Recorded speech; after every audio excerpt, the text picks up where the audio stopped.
So over the past 18 months or 2 years, I've been doing a lot of research into dealing with plagiarism and academic dishonesty in online classes. And I'm not going to talk too much about that, but one of the things I found when I was doing that research, I think is relevant to this issue of instructor presence, teacher presence, and great online classes. So let me minimize myself here.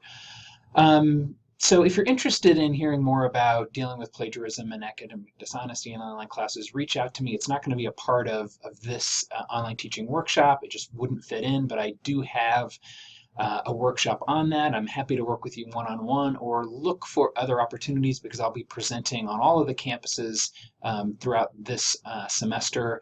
I also sent a screencast version of an entire presentation on academic honesty and dealing with plagiarism in online classes to all online teachers at the beginning of the semester. So if you're not teaching online, you didn't get that, I'm happy to send it to you. But specifically here, one of the things we mentioned earlier and that I kind of build when I told you about Unit 2 and teacher engagement was um, how we talk about our competence as teachers. And we know from that master teacher slide that students really like it when they think we care about them. So one of the anecdotes, bits of evidence that I found when doing research about why students cheat, the factors that lead students to be dishonest in face-to-face and online classes is their perception of teacher competence and teacher concern for their welfare and their success. So when students view their teacher as competent and caring, they are less likely to cheat. They're less likely to plagiarize. They're more likely to find intrinsic motivation in the class, to take the class seriously. And conversely, when they don't see their teacher as competent, right? When a student views their teacher as incompetent or uncaring, they are more likely to cheat. And I find this interesting and fascinating because maybe they just don't respect you, and so they don't care if they cheat in the class. Maybe if they don't think that you are competent, then they don't think you're going to notice if they cheat. So I found this interesting, and I guess I'll just comment that in a face-to-face class, I think we do all sorts of things to demonstrate, one, our competence, and two, that we care about students. And a lot of this stuff just happens automatically. So what, in a face-to-face class, for one thing, we probably come in, we stand at the front of the room, so we have that power differential already. Students are sitting down, we're standing up. I probably look more prominent if I make my face big, and then I seem more important. Maybe not. Maybe we dress a particular way, and I certainly know colleagues who, at least for the first day or the first few days of class, we make sure to dress appropriately. So, we do all the rhetorical things. And we might even talk about ourselves in a biography. We might talk about the degrees we have, the master's degrees or the PhDs, where we went to school, right? We're going to use some of that first day of class to talk about who we are, our ethos, so students should know they can trust us, they can respect us. They may just see us. I mean, again, I don't want to assume all students are 18 to 24 years old. They're not, especially online students are skewed older. But look, in a face-to-face class, often, the teacher may be, older than most students or dressed better. And, so we do all sorts of things that kind of give the air of competence. And maybe there's just that it's just built into a face-to-face class. The person in the front is the expert. We, kind of think of ourselves as content experts. We're up there, doing our thing, and students are kind of out there. Those roles are kind of cemented. And we do all sorts of things in an online class or in a face-to-face class that lets students know we care. We look at them, we make eye contact. I mean, there are many reasons why I am doing the screencasts. One, you can hear my voice instead of just writing out a whole bunch of stuff. There's a reason that I'm putting my face on the screen. I teach ethics. And part of one of the things we talk about in ethics is empathy and the connection between the psychological and biological feelings we have and the ethical judgments and the way we treat other people. And I don't want to go into an entire pedantic lecture about ethics, but I'll just make a claim and you can challenge me on it, one-on-one if you want to. When we feel empathy for someone, we care about them. or it is much easier to care about someone when we feel empathy for them. And if we don't feel empathy for them, it is really hard to care about them and then to act in the ways that would demonstrate that we care. And since human beings are visual creatures, seeing someone, seeing their face, I mean, the literal act of seeing their face evokes that kind of emotional connection and empathy. So in ethics, it's really important because it's so clear that when you see someone suffering, you feel compelled to do something about it. And I mean see, when you literally see someone suffering, when you see them in front of you, you will make sacrifices to help that person because that connection is there. When you don't see someone, if you just read about someone suffering far away, you don't feel that same connection, and just you're clearly much less likely to want to do something about it. So in an online class, we have the problem of students not seeing us all the time. When we teach face to face, our students get to see us for 45 hours per semester or more.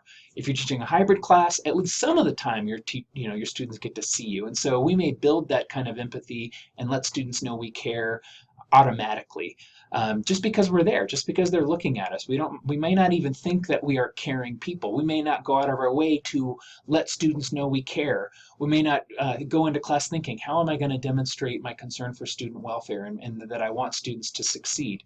It just happens automatically. We do all kinds of other things though, right? At the beginning of class, we probably welcome students, we do chit chat, we remind students of the homework that they should have done. At the end of class, we talk about, get ready for the exam, it's coming up. We do lots of things like that. We do informal advising, we talk to students outside of class, all kinds of things that we do in a face-to-face class where students may just automatically perceive us as competent teachers, as professionals, as professors, and as people who really care, as real human beings who care about them. And if we're not careful in an online class or a hybrid class, those visual cues are gone. A lot of those things that are happening automatically in the background are gone, and we have to be more explicit about making sure students know that we are real people and that we care. As I mentioned here, one of the, a couple of ways we can go about that.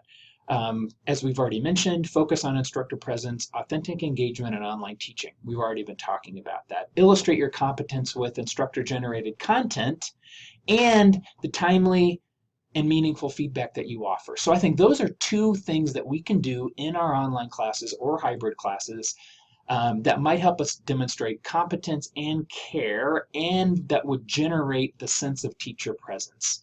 So hang on, let me pause. So I thought I'd show you another section of the online teaching course quality guidelines. And this is the section on instructor-generated content, and I'll let you pause and read it. But basically this says, look, if you're teaching an online class, it's not enough to rely on a textbook. In a face-to-face class, you certainly just don't go in and hand the textbook out and say, okay, do homework and I'm going to grade it. You do something. I mean, I walk past classes, and 90% of the time what I see in a class is the instructor at the front of the room delivering content. Now, that may not be a best practice, but pretty clearly, in fact, it's not a best practice, but pretty clearly in a face-to-face class, we bring a lot of who we are, our own expertise, our own content to the class. We are creating our own PowerPoints. We're lecturing for multiple hours every semester. We have handouts, we have notes, we have assignments, all kinds of things that we're doing in class that go beyond the textbook. In fact, I rarely see someone in class reading out of a textbook. Most teachers aren't even bringing those textbooks to classes. Most students aren't bringing those textbooks to classes. In most classes, the textbook is something that we expect students to look at outside of class. And that 45 hours that's happening live, that's the content that we're bringing to class and the style that we're bringing. So what is instructor-directed content? What are you bringing to the table? And this is a real opportunity. So in a previous question here, we looked at the sorts of things that people are doing in terms of instructor-generated content. Everything from screencasts, podcasts, online presentations. There's all sorts of things like soft chalk and other kinds of media, enriched media that help students walk through curating content, collecting web links, putting them together in a way. So, I doubt you're just relying on the textbook, and I doubt you're just relying on the publisher generated content. I mean, publishers have great content, but guess what? That's not you. And students can really tell, right? I mean, this is written from someone else, and I'll just let you know, often the publisher content is not even written by the person who wrote the textbook. It is farmed out to grad students or other people. So there are great publisher resources. They're getting better and better. I think it might be tempting to think that the rich instructor or rich publisher resources and the textbook is sufficient. It's not sufficient. So one of the things we can do is bring the class to life with our own content. And so, that's one of the things we can definitely do. So I'm going to close out this section. And what I would like you to reflect on are, what are the things you're currently doing in your online or hybrid class that help demonstrate that you care about students and that you are a competent teacher? And if you're not doing those things, what things could you do maybe to add those things in?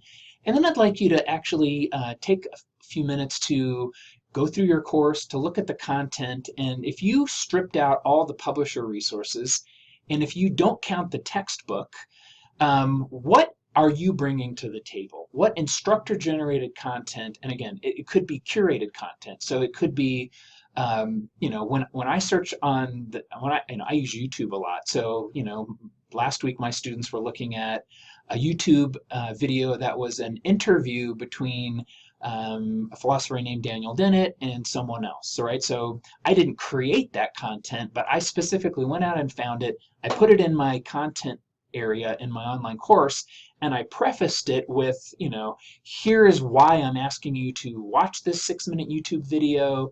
Here's why I picked it, right? So, that content curation, that counts as instructor generated content. And there are all kinds of other things. So maybe you'll list a whole bunch of things I haven't thought about before. So what are you doing in your class to evoke a student's sense that you care about them and that you're a competent teacher? And what are you doing in terms of instructor generated content that might let a student say, that's the real teacher, that's the person who's guiding me like the real teacher, that's the person who's adding their style to take me beyond the boring textbook? Let's see what you can do with that.